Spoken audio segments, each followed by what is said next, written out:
Good morning. I would like to call to order this meeting of your Fremont County Board of County Commissioners. Ask you to rise, please, for an invitation by Craig Cavalier of FCC Florence, and please stay standing for the Pledge of Allegiance.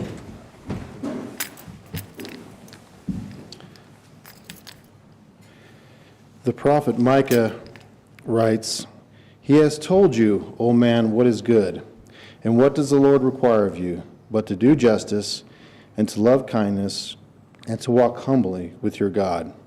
Let us pray. Our gracious God and Father, as our city leadership is gathered here together today, we indeed humble ourselves before you in the important tasks at hand. We ask for your guidance and grace for this committee, and that these proceedings unfold in a calm, clear, and charitable manner. Where there are differences, we know that as iron sharpens iron, so one man sharpens another, but may we do so in the spirit of gentleness and respect. We ask for wisdom for our esteemed elected officials and those in positions of authority. Grant them strength to protect the general public. Grant fresh eyes to see, listening ears to one another, and clarity of communication. By your grace, grant us willing hearts of service as we draw strength from and imitate the sacrificial service of your Son, seeking the good of the community, especially with an eye to those most vulnerable among us. I ask this through Christ, our Lord, through the power of the Holy Spirit. Amen. Amen. I pledge allegiance to the flag of the United States of America and to the republic for which it stands, one nation under God, indivisible, with liberty and justice for all. Thank you, Craig. Thanks, Craig. Thank you, sir. Let's do roll call, please. Commissioner Bell. Present. Commissioner McFall. Present. Commissioner Grantham. Yep. County Attorney Bellis. Present. County Administrator Croce. Present. We turn next to the approval of today's agenda. I am unaware of any changes we need to make. Nor am I, Madam Chair. I move to approve the agenda. Second. It has been moved and seconded to approve today's agenda. Let's do roll call. Commissioner McFall. Aye. Commissioner Grantham. Commissioner Bell. Aye. Motion carries. Up next is consent agenda. I would like to note we are not scheduling any further public hearings on today's agenda. We are, however, ratifying the chairman's signature on a Fremont County Airport hangar lease renewal as well as a land lease renewal. Madam Chair, I move for the approval of the consent agenda. Second. Motion and second on the floor to approve today's consent agenda. Roll call. Commissioner Grantham. Aye. Commissioner McFall. Aye. Commissioner Bell. Aye. Motion carries. We're going to switch things up just a little bit this morning. We are honored today to have our 2026 Blossom Festival Queen and her court here with us. These young ladies need to get back to school, so we're going to move them up on our agenda. So I would like to introduce you to our queen, Olivia Landry, first attendant, Zafa Cohn, and second attendant, Olivia Brady. Ladies, if you would come up, turn on the microphone, please. Center button. There you go. And just let us know what's going on this week. Hi guys, so I'm Olivia Landry. I'm this year's 2026 Blossom Queen. We're just going to highlight some things that are going on this next upcoming week. It's going to be a busy one. First off, tomorrow we will start with our band competition, and then Thursday we invite you guys to come and listen, and then Thursday we'll have the choir start, and we would love you guys to come listen to that as well. Hi, I'm Olivia Brady. I'm this year's second attendant. So we have the parade this year as well on Saturday.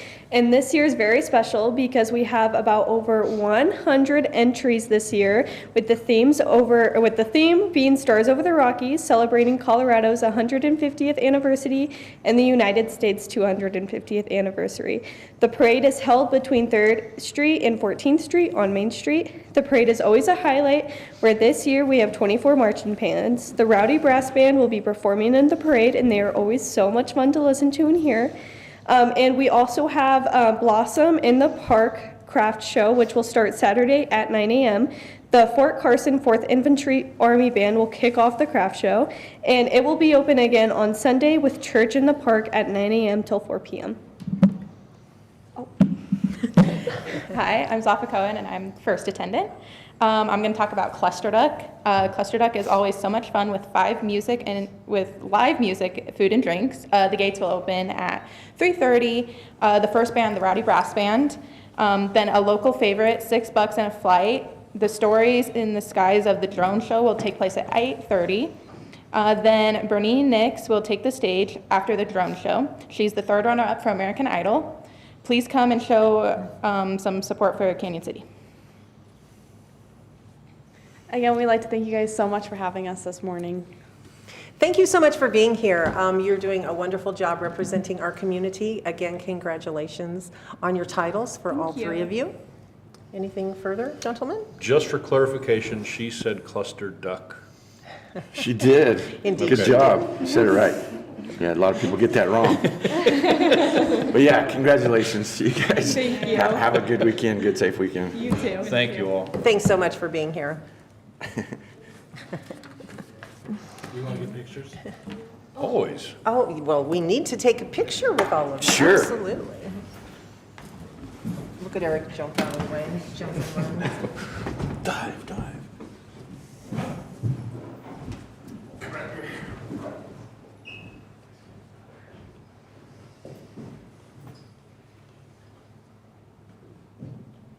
I'm usually so outnumbered up here, but look at this.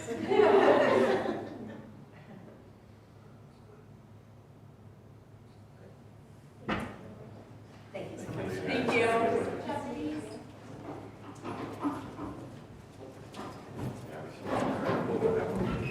Oh, mine's at home. I still have my Applebee. Yeah, I bet. Okay. All right, let's return to our previously scheduled programming. We go back to administrative and informational topics. We begin with staff and elected officials. This morning, we have a county clerk's monthly report from Justin Grantham, our county clerk. Good morning, Justin. Good morning, Madam Chair, and know that when you're here, the meeting runs much smoother. Well, thank you, sir. I appreciate that. Welcome.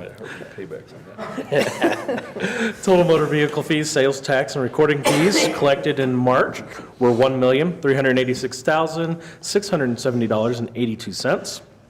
Fremont County's portion for disbursement is $720,923.87.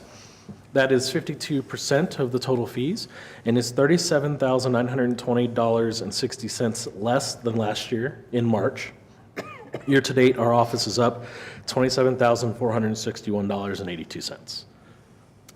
All right, thank you for that. Any questions for Justin? And just to Comments? clarify that we're up $27,000 in collections. That doesn't mean we're up $27,000 in money to the county. I heard the O's in the crowd, so I thought I'd clarify what that actually meant. Clarification always appreciated, sir. All right, can I have a I have motion? no questions. I move to accept the March monthly clerk's report. Second. Motion and second to accept the clerk's monthly report for the month of March of 2026. Nothing further, roll call. Commissioner McFall? Aye. Commissioner Grantham? Aye. Commissioner Bell? Aye. Motion carries. We have with us another elected official this morning. We have Kathy Elliott, our public trustee, with a first quarter report for 2026. Good morning, Kathy. Good morning. All right, so first quarter, we released 316 deeds of trust. Foreclosures initiated was 19. That is 2 more than first quarter last year. 2 have gone into bankruptcy in the first quarter.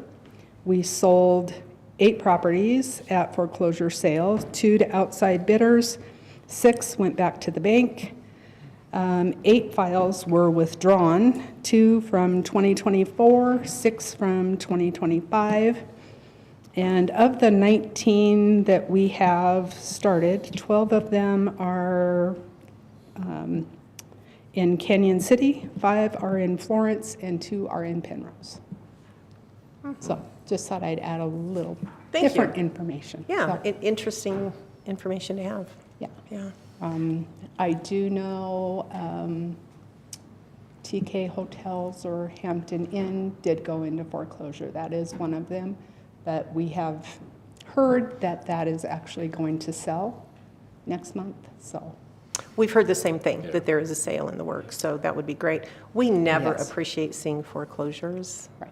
of any kind here in Fremont County. Right. Foreclosures just mean people are hurting, right? So, Are those trailer parks still in foreclosure? They still are. They have, I believe, until July. I think we would have to have something from them in June, or they're going to have to withdraw them and start them over. They just keep continuing. So. And I believe that the Super 8 should be coming up here pretty quick as well. That's the one by Pine Village Inn, right? Yeah. Yeah. Yeah, and I do know there are people that are interested in purchasing that. I think that's kind of what the delay has been. I think there are people that have family here and they own one of the other Super 8s. They want to purchase that one, and so. all right, thank you. You're welcome. The 19 initiated foreclosures, I try to remember from quarter to quarter, but is that typical? I mean, is that about average? It's a little bit more than you said, what, the first quarter last year, but Yeah, that's pretty right in average. that neck of the woods, yeah. Okay. Yeah, I think through last week we were up to 25. So. Okay. Well, anything else? Anything else? Madam Chair, I move to accept the Public Trustees' first quarter report. Second. Motion and second on the floor to accept the first quarter report for 2026 from our public trustee. Let's go to roll call. Commissioner Grantham. Aye. Commissioner McFall. Aye. Commissioner Bell. Aye. Motion carries. Thanks, Kathy. Thank you. Kathy. Our county administrator, Tony Carochi, is here this morning with a county administrator report. Good morning, Tony. Good morning, Madam Chair. Good morning, Commissioners. Good morning, everyone. So we'll start with our job opportunities that we have posted for the county. In our Fremont County Department of Human Services, we have an assistant county attorney position that closes 4/30/2026. And in the Fremont County Sheriff's Office, we have a patrol deputy posting that closes May 7th, 2026. For more information about employment opportunities with Fremont County government, please visit our county website at fremontcountyco.gov, or you can call our HR department at 719-276-7409. We have a request for proposal for an HVAC rooftop unit replacement project out at our Fremont Combined Court Judicial Building. It's for a turnkey design-build project to replace 5 large commercial rooftop units at the Fremont Combined Courts Judicial Building at 136 Justice Center Road in Canyon City. This project is supported by a grant from the Underfunded Courthouse Facility Cash Fund Commission administered by the Colorado State Court Administrator's Office. The project includes all engineering, permitting, equipment procurement, and installation. A 5% bid bond or certified check is required with all proposals. The successful bidder will be required to provide 100% performance and payment bonds, and this project is subject to Colorado labor preference, and if the contract exceeds $500,000, Colorado prevailing wage requirements. Sealed proposals must be submitted electronically through BidNet Direct no later than 2:00 p.m. on May 14th, 2026. You can find the documents at our website or at BidNet Direct's website at www.bidnetdirect.com/Colorado/Fremont County. Fremont County Department of Transportation will be conducting dust suppressant operations beginning May 4th and continuing through the end of May. Signs and flaggers will be in place alerting to the traveling public of road work in progress. The planned roadways are County Road 69, County Road 143, County Road 80, County Road 77, County Road 84, County Road 103, County Road 106, County Road 19, County Road 110, County Road 132, 4 Mile Lane, County Road 127, and County Road 129.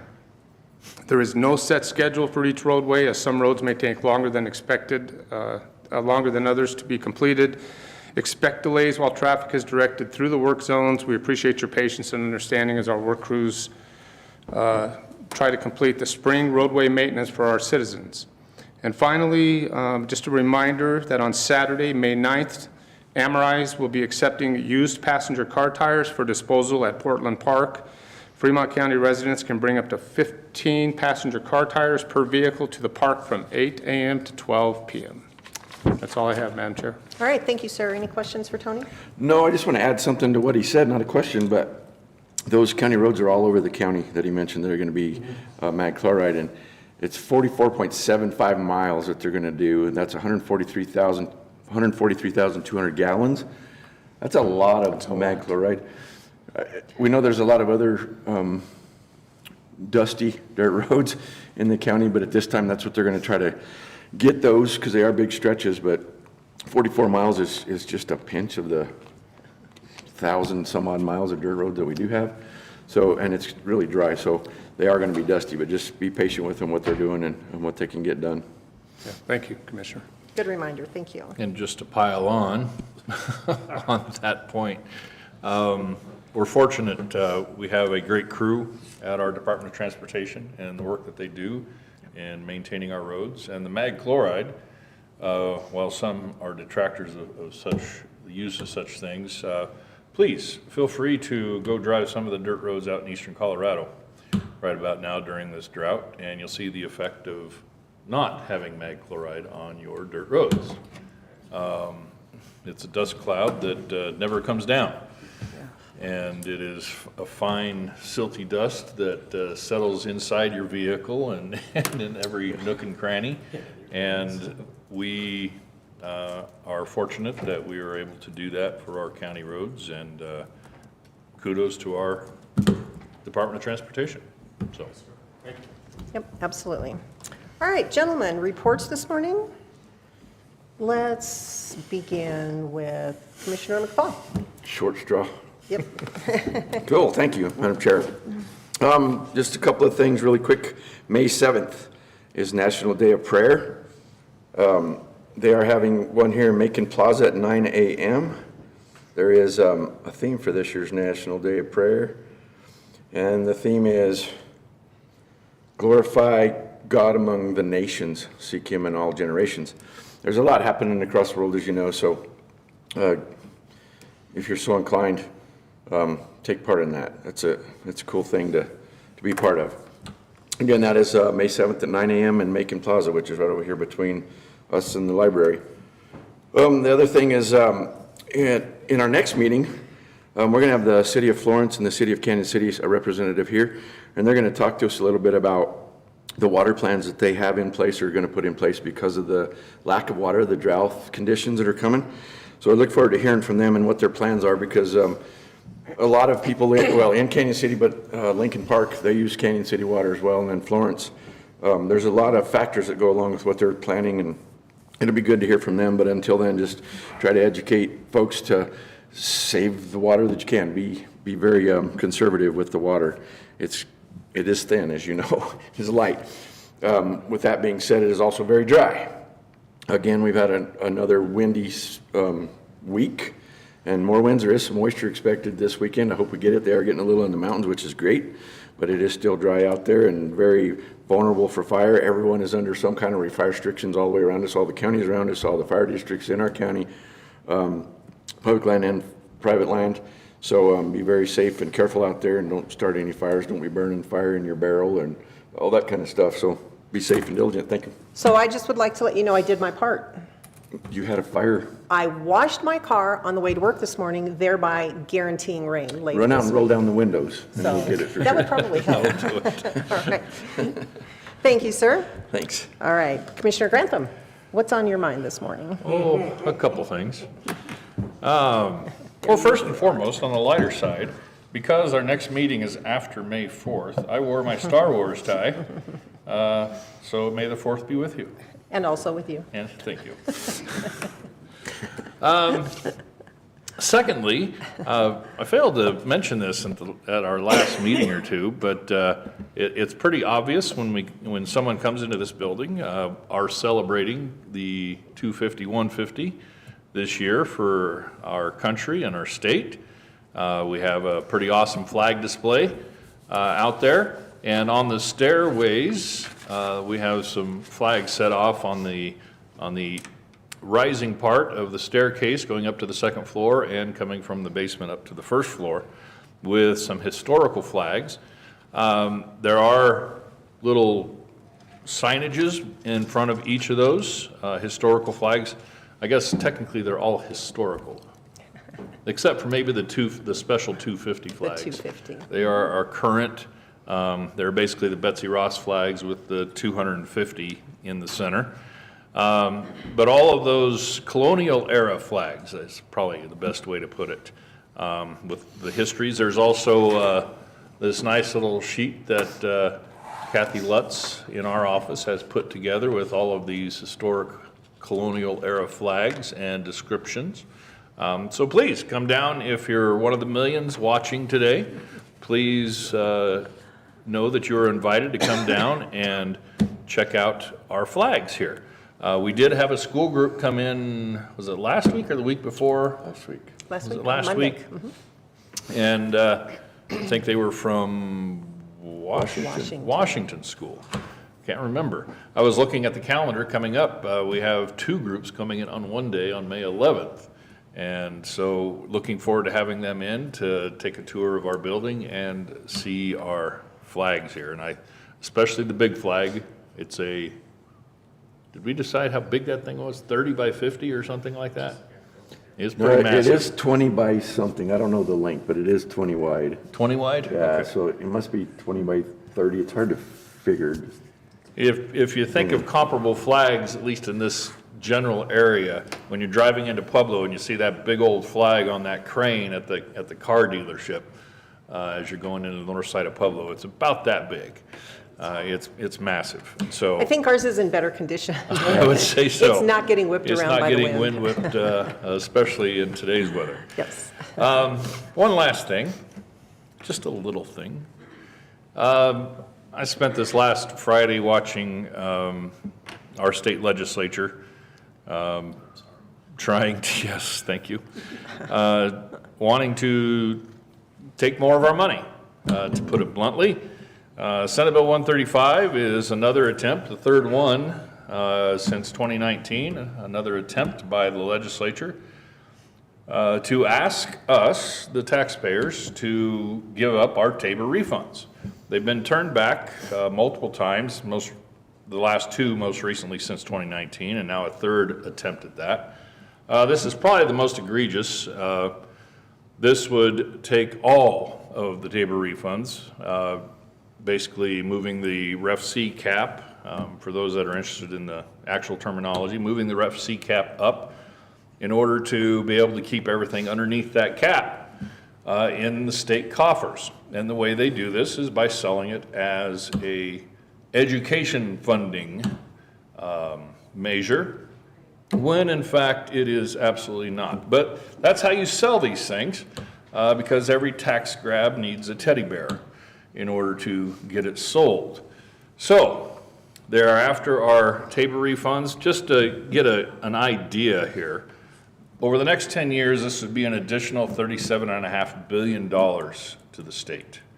That's additional money that would otherwise be coming back to us.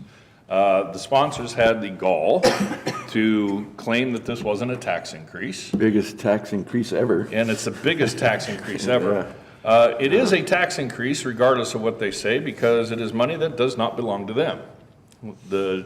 Anything that is a refund, anything that comes in above the current cap is not money. One of the sponsors actually said, it's money that you already paid in taxes. No, it's money that we overpaid in taxes. That is how Tabor works. If you pay more, then it comes back to you. It was never state money to begin with. Just like when you get a refund check back from the IRS for your federal taxes, that money was never the government's to begin with. You unfortunately paid too much and they sent your money back. And what we are having here with 135 is they're going to be taking over the next 10 years another $37.5 billion. They're selling it on the aspect of funding education, K-12 education, actually pre-K 12 education, to the tune of only $9 billion of that, with an additional $28.5 billion that is supposedly going to what they have called in this bill the Children's Fund. The Children's Fund is completely undefined, mind you, but at least they called it the Children's Fund so that, another teddy bear that we can hold on to. We can all feel good about and this. feel good about giving away $37.5 billion. Because obviously the government doesn't have enough money. Just a little perspective, folks. We want to fund our schools, certainly. The majority that is in the legislature right now, I wish they actually had that same motivation that they claim to have with Senate Bill 135. In the last 20 years, the education funding in this state has increased by 106%. Unfortunately, just in the last 6 years, mostly actions taken in the last 6 to 8 years, even though with that large increase in education funding over 20 years, the overall share of the budget went from 24% to 17%. Now, in math terms, when you're increasing something by double, but the share of the budget is actually decreasing, that means you are blowing spending somewhere else. And one of those places, unfortunately, is in healthcare policy and financing, where they have expanded that to such an extent that it has outpaced education spending in our state. And yet the complaint is that we're not spending enough on education. Well, apparently there was enough money, you just decided to spend it elsewhere. So their solution to that is to take more of your dollars instead of learning how to spend within their means and actually budget what they have. So, ladies and gentlemen, your Colorado legislature is going to be increasing your taxes to the tune of, let me see, the spending adjusted for inflation, total state government appropriations per Coloradan increased from 31%, increased by 31% from fiscal year 06 to fiscal year 26. So that's growing from taxes for you, $5,880 to $7,308. And it will only increase that much more again if Senate Bill 135 passes, and if it passes at the ballot box, folks. So when this comes up, when they are selling you teddy bears, that is not what you're going to get. You're going to get a big bill. Please vote no when it comes up in November. The audacity leaves me breathless. I mean, like, unable to breathe. It's that bad. It is. It is. Okay, so we're going to end our remarks on a higher note. Thank you. This is why I go last. So a little bit of an explanation. As county commissioners, we all have the opportunity to serve on different groups and agencies as we work to represent all of Fremont County. One of the boards I've enjoyed for the past 9 years is the E911 Authority, which works in conjunction with the local dispatch center, also known as the Combined Regional Communications Authority, CRCA, or CIRCA. After a full year or more of very tedious work, CIRCA was awarded the prestigious Accredited Center of Excellence honor, not once, but twice, for both emergency medical and emergency fire dispatching. CIRCA is the only Colorado agency that it was dual accredited at the same time. So the International Academies of Emergency Dispatch presented the awards last week during the 2026 Navigator Conference, which celebrated the hard work of 911 emergency communications professionals across the globe. Most of us that currently serve on the E911 Authority Board were in attendance to celebrate our local emergency communicators and to recognize a job well done. So congratulations to Angie Clausen, who is the CIRCA Executive Director, to Lindsay Hubbard, the CIRCA Deputy Director, and to Alex Henry, CIRCA Dispatcher, as well as the entire CIRCA team on achieving this milestone. ACE is the pinnacle achievement for emergency dispatch centers, signifying they are the top performers in the field. We are all incredibly proud of our center, our employees, and their accomplishments. So I just want to give them a shout out. They do such a great job, and to be the only dual ACE accredited at the same time in Colorado is a really big deal. So congratulations to all of you. Yay!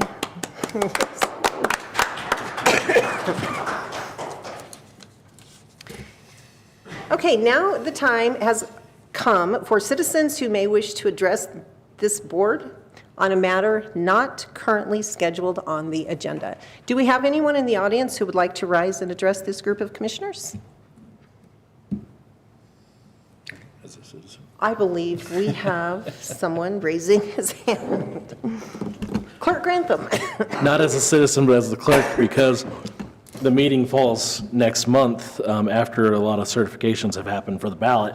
I probably should say something to the effect of, there are going to be 4 different ballots for the primary. The Republican and Democrat ballots for the major parties are going to be happening, but also there's going to be a primary for the Unity Party and a primary for the Libertarian Party. The deadlines have passed for the minor parties. The Unity Party will have an open primary, like the major parties, but the Libertarian Party has closed their primary to unaffiliateds. So if you are part of the Libertarian Party, you will get 1 ballot in the mail, but unaffiliates will not be able to choose that particular primary. Just FYI. Unaffiliateds will be mailed a Republican and a Democratic ballots. Only vote 1, return it to my office. Ballots will be mailed out June 8th. The first day the voting centers will be open is June 22nd. The last day to affiliate, though, if you are already affiliated and you want to change affiliation, is June 8th. So if you are part of the minor parties and want to vote in a major party, you have to change your affiliation. If you are unaffiliated, you have up until the close of the election to affiliate with a party to vote in their primary if you so choose. So I just thought I'd give those dates out because they're going to come up real quick. So, and if you need to change your stuff, go to govotecolorado.gov, and that is the place where you can update your address, update your affiliation, put in a mailing address if you have a different mailing address, and some other few odds and ends that you can change. So thank you, Justin. I have a quick question for Yes. you. What is the threshold that a minor party must achieve in order to be able to have their own primary? I believe they have to qualify as a minor party, I believe it's 6,000 signatures on a petition to create the minor party, and then those will automatically be transitioned to the minor party. The Secretary of State's office notifies us every July 1st that if a minor party ceases to exist. So but I've been assured that that will not happen this year. Okay. All right. And the Libertarians closed theirs, but the Unity Party, if an unaffiliated wants to vote a Unity Party ballot, Yes. they have to Vote in person. They have to come vote in person. In person. Okay. All right. Thank you so much for the information. Absolutely, thank you. Anything else up here? Microphone, please. Sorry, we have to put it on the record. I was just wondering if that website was to actually change it. Yes. So that website is govotecolorado.gov, or since you are here in person, you can just go upstairs to my office and change it right there with paperwork before you leave. Oh, okay. Well, that worked too. So, govotecolorado.gov. Also, when the entire ballot is certified and created, you can go to that website and check to see what's going to be on your ballot. Okay. So, Awesome. Thank you so much. you're welcome. All right. Good question. Okay, no other citizens who wish to speak this morning? All right, let's move on. We do have one item of old business this morning, the final approval on the revisions and updates to the Fremont County Environmental Health Department on-site wastewater treatment system, or OWTS, regulations from the public hearing that was held on April 14th of 2026. We have with us this morning Mr. Wyatt Sanders, our building official, and he's going to let us know this morning if we have any new comments or anything from the public, since the public hearing, I understand, was left open for further comments. Good morning, sir. Good morning. My office hasn't received any initial or any more input on, or any complaints in regards to the regulation. Okay, all right. That's it. Thank you, sir. Okay, I also would like to turn to our county attorney just for a brief word on our process this morning. Good morning, sir. Good morning. This board does serve and sit as the Fremont County Board of Health pursuant to 25-15082C. So this board certainly can consider adopting the revisions to the OWTS regulations this morning if the board chooses to do so.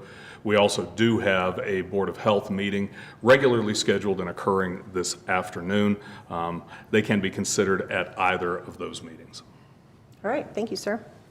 I believe as chairman of this board, I would like to dispense with this business at this time, and I would like to ask for a motion at this time. Either or. You want to dispense? I'll dispense. Madam Chair, I move to dispense and approve the final approval of the revisions and updates to the Fremont County Environmental Health Department on-site wastewater treatment system regulations. Second. If you need a dictionary, I'll supply one later. It has been moved and seconded to give final approval to the revisions and updates of the OWTS regulations this morning. Further discussion? Roll call. Commissioner Grantham. Aye. Commissioner McFall. Aye. Commissioner Bell. Aye. Motion carries. All right, we have another group with us this morning. Moving into new business, we've already dealt with item 1. Item 2, proclamation naming May of 2026 as Foster Care Awareness Month. We have with us some folks from the Department of Human Services, and we're expecting Nicole Foraker, Jordan Gunter, and Molly Williard. So if you would like to come forward, bring anyone else you would like to bring up with you. She's like, really? You're going to make me do this alone? It's lonely, but I mean, sometimes they come with me, sometimes they don't, I get it. Well, They at least see they me got all their day, name on the every day. agenda. Good morning. Good morning. So my name is Molly Willard. I supervise our kinship and foster programs at DHS. So I think each year when we come and talk about foster care, I think it's really hard because obviously we want to be talking about reunification, we want to be talking about services, we want to be talking about those kinds of things because removal is not what we're looking to do. It's the very last thing that we're looking at. But when it does happen, we need those families that are willing to take those kiddos and to take care of them and be there for them when life has been really hard. So we take May very seriously in terms of wanting to acknowledge and recognize our foster parents because they fulfill a huge duty in our county. Currently, we have 5 traditional foster homes and 7 kinship foster homes. We are working on recruitment. When I say we actually have some foster parents who took it upon themselves to help us with recruitment because they know that we're running around quite a bit being a medium-sized county. So they will actually be presenting around Canyon over the next month, and we will be doing Q&A sessions. So me and my staff will be coming out to answer questions for those that are interested in foster care. So more to come with that. All right, thank you. So, Ms. Molly, would you like to read the proclamation this morning? Sure, I'd love to. Please do. Whereas Fremont County is steadfast in its commitment to ensuring the safety, well-being, and stability of all children, including providing supportive homes where children and youth can feel secure, nurtured, and empowered to succeed.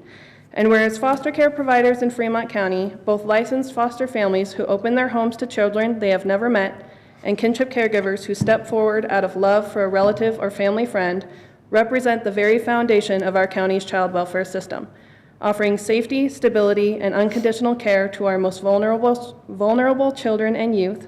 And whereas throughout 2025, Fremont County foster care providers cared for an average of 38 children and youth in out-of-home placements at any given time. The vast majority, over 90% each month, were placed in family-like settings rather than congregate care, a testament to the dedication and capacity of our foster and kinship families. And whereas kinship caregivers, including certified and non-certified relatives and family connections, consistently represented a significant share of all placements, with kinship providers, certified and non-certified combined, accounting for more than 40 to 50% of family-like placements in many months throughout 2025, providing children the immeasurable gift of familiar faces, family bonds, and cultural continuity during times of profound disruption. And whereas the commitment of Fremont County's foster care providers directly contributed to outstanding child outcomes among children in care for up to 12 to 23 months Fremont County achieved permanency rates of 80 to 100% across most of 2025, far exceeding the national standard of 43.6%. And for children in care 24 months or more, the county consistently achieved permanency rates of 50 to 75%, substantially outpacing the national standard of 30.3%. And whereas of children with siblings in out-of-home placement, Foster County foster homes providers maintained sibling placement rates of 77 to 100% throughout 2025, ensuring that brothers and sisters could remain together, preserving crucial family bonds and reducing the trauma of separation. And whereas foster care providers give far more than shelter, they offer patience, advocacy, medical appointments, school enrollment, emotional support, therapeutic consistency, and love, often during the most difficult chapters of a child's life, asking for very little in return other than the knowledge that a child is safe and cared for. And whereas licensed foster families in particular make a profound and deliberate choice to welcome a child they have never met into their home, their routines, and their hearts, navigating complex family dynamics, trauma-informed parenting, and the bittersweet reality that the ultimate goal is reunification. And these families deserve recognition, not only for their generosity, but for their remarkable strength, resilience, and unwavering belief that every child is worth fighting for. And whereas local partnerships among Fremont County's educational, legal, judicial, law enforcement, social services, mental health, substance recovery, behavioral health, and public health systems are essential to supporting both children in care and the dedicated families who care for them. And we are grateful for the entire community of support that surrounds every foster and kinship placement. And whereas Fremont County recognizes that there is an ongoing and critical need for more licensed foster care families, care providers who are willing to open their hearts and homes to children who have no family placement option available. And we call upon all Fremont County residents to consider how they might answer that call. We ask that the Fremont County Board of Commissioners hereby proclaim May 2026 to be Foster Care Month in Fremont County. Thank you so very much for that. One thing I would note is these kids really are our very most vulnerable population. But they have something that a lot of kids don't have. They have you, they have your entire team on their side. And so the work that you do for these kids means everything. I think this is one of those jobs that is a really hard job to do. It has to be very emotional. I'm sure you just all invest 100% of yourselves every day into the job that you do. And so I just want to say thank you, to your entire team, to everyone who works with this population, as well as thank you so very much for those foster families, whether they are kinship or whether they are those that the children do not know coming into a brand new home. They do invest everything into these kids, and so we owe them everything. Thank you so much. Absolutely. Gentlemen? Madam Chair, thank you for everything that you guys do in foster care and placements. I was just thinking as you were reading that out of all the proclamations we do during a year, this is probably my favorite one, because we get to showcase the good work that you guys are doing, the good work our foster providers are doing here in this county. I'm guessing that there's always a need for more foster care providers in this county. And if you're interested, then you would call 719-275-2318. 2318 to learn more about it. And we encourage anybody to do that. But I would point to this one paragraph talking about the percentages and permanency rates, 80 to 100% across most of 2025, far exceeding the national standard of 43.6. And then the child in care 24 months or more, the county consistently achieved permanency rates of 50 to 75%, substantially outpacing the national standard of 30.3%. Not existing in that world myself with you guys in the work, that sounds absolutely phenomenal and remarkable to me that we are doing that well, that you guys are doing that well. So thank you all very much for the hard work you do. And I've said it before, and we've all said it before, we get to brag about you guys when we go to county meetings, when we go to our winter meeting, when we go to our summer conference, we brag about you guys because you guys are doing fantastic and everybody in the state knows it. So thank you. Thank you. We appreciate that a lot. I think that you don't get into this work unless you're really passionate about it. Something kind of called to you to do what we do because it is hard. But I think, we also are really lucky to be working in a medium-sized county, which I think is a huge difference. So we get to wear a lot of different hats. We get to work together a lot. We're not really siloed like I know a lot of the larger counties, but also with the really small counties being generalists, like they have to learn it all. So we get to have that happy medium. And so these numbers are not just from our team, but it's from all of the team in child welfare because it starts at intake and goes into ongoing, and we are just there to help assist through all of that. So Yeah, thank you for that shout out to everyone else. Yeah, I just want to say thank you as well, and I had that paragraph pegged too that Commissioner Grantham just read, but even the one underneath it where you're 77 to 100% throughout 25 of keeping siblings together, that says a lot in itself too. To split kids up has got to be as traumatic or more traumatic as being pushed around anyway to start with. So thank you guys for everything you do, and thanks for being here to share this with us. absolutely. All right. Thank you so much. Let's do a motion and roll call, and then we have the proclamation we would like to present to you and whoever else from your team you'd like to bring up. That'd be great. Thank you. Madam Chair, I move to accept this proclamation and declare May of 2026 to be Foster Care Month in Fremont County. Second. It has been moved and seconded to proclaim May of 2026 as Foster Care Awareness Month here in Fremont County. Further discussion? Roll call. Commissioner McFall? Aye. Commissioner Grantham? Aye. Commissioner Bell? Aye. Motion carries. Thank you so much for being here today. Thank you.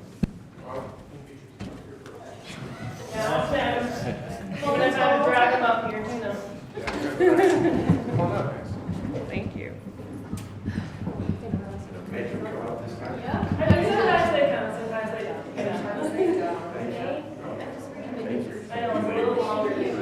It's okay. It's not a lot.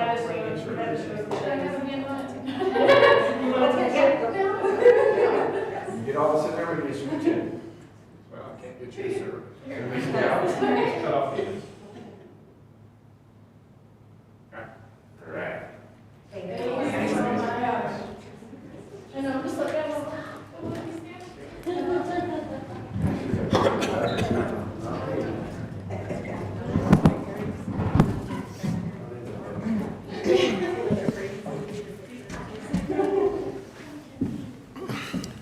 Okay, we do have a couple more items of new business to contend with this morning. Item 3, consideration of a bid of Synergy Disaster Recovery for a multi-jurisdictional hazard mitigation plan update.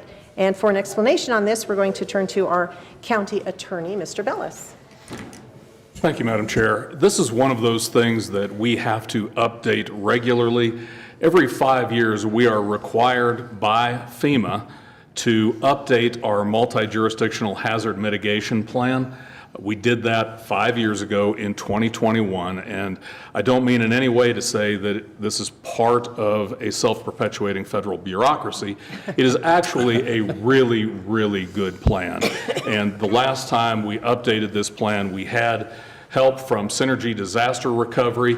That plan was so good that instead of putting out a request for proposals, we put out an invitation to bids for folks to tell us what they could do for us to update this very product that we already have. And we have posted on the website for all of our citizens to see and read if they would like to know more about our hazard mitigation plan here in Fremont County. This year we received only one bid, and that was from Synergy, the folks that helped us the last time. So we received one bid, and that bid is here for consideration by this board to award this contract. That bid really was just like the last time they bid it. They bid to update the product that we have now, which is a very, very good product, and that bid is available for anybody to look at. It is publicly available on the website, and that's the bid that we're asking the board to consider this morning.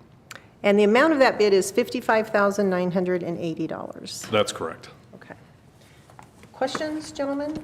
Discussion? Motion? All righty. Madam Chair, I move that we approve the bid of $55,980 for Synergy Disaster Recovery LLC for the multi-jurisdictional hazard mitigation plan update. I will second that with saying that FEMA itself is having lots of trouble and not getting monies out for when there is a disaster. There's a big push. We're helping with that through National Association of Counties and trying to help FEMA reform. In fact, I'm missing a meeting today and tomorrow in Washington, D.C., where the task force that I'm on is doing exactly that. And FEMA's finally starting to pick up its pieces and get back together where they can fund some of these natural disasters that are happening. But these kind of, I don't want to call them studies because that's what they're not. They're plans. I don't like studies. But they do help when it comes to those disaster recovery monies. If you have stuff like this in place and then a natural disaster happens, it just makes it much easier to claim where the damages are. So I'll second with that explanation. All right. Thank you. It has been moved and seconded to approve this bid from Synergy Disaster Recovery for the multi-jurisdictional hazard mitigation plan update in the amount of $55,980. Further discussion? Roll call. Commissioner Grantham. Aye. Commissioner McFall. Aye. Commissioner Bell. Aye. Motion carries. And our last item of business today is a secure transportation service license and permit for Lima Transportation LLC. Once again, Mr. Bellis, we are going to turn to you. And this is, again, a behavioral health transportation license.